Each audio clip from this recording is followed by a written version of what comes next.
First of two this week in Atlanta against the Hawks. Rick Carlisle joins us now. Just the second time all season you go into a game without Tyrese Halliburton, but you have some experience over the last couple of seasons. You have Andrew Nembhard, so how does that help matters when you prepare for a game without Tyrese? Yeah, and Andrew is going to be very important in this game, obviously. I do think that Dyson Daniels will match up on Andrew. And this is a game where, we lose one of our playmakers to start the game. And so that's going to be something that everybody's going to have to take up some slack on. We're going to have to play fast. We're going to play smart.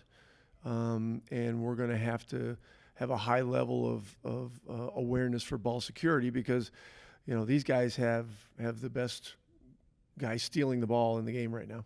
Quinn Snyder, during his media availability, mentioned some cross-matching at other positions. When you go into a game and you know there is likely to be that, what do you have to tell your guys, and what kind of challenge is that for, one end being next to someone and then have to get back and perhaps switch up on the other end?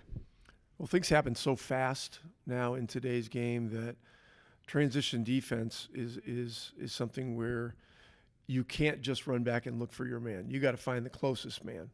And for us in recent stretches of the season, our two most important defensive coverages are transition defense and rebounding the ball. Transition defense is where, you can take a team from good opportunities in the open floor to now playing against a half-court defense, and there's a big difference. And then, we saw it the other night in the Houston game. Houston's the best rebounding team on the planet, in any league. And they had a lot more rebounds than we did. Fortunately, we shot the ball well and were able to get enough rebounds. But possession, again, tonight will be very, very key. I noticed at the end of that game against Houston, you pulled Miles Turner aside. He said you shared a little bit of just him staying with it and staying positive even if he got off to a slow start. What impact did he have on that win? Massive. Massive. And, all these games, I think 22 games left. You don't have to look at the standings to know how important each game is.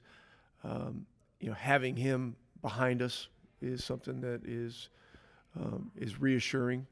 And, in that one sequence, at the end of the Houston game where the ball kept going up and he kept getting pieces and kept going up and we finally – got the ball and they knocked it out of bounds. I mean, that was probably the key possession of the game. And there was, I don't know how many block shots he had. I still can't believe he only had 5 in the game.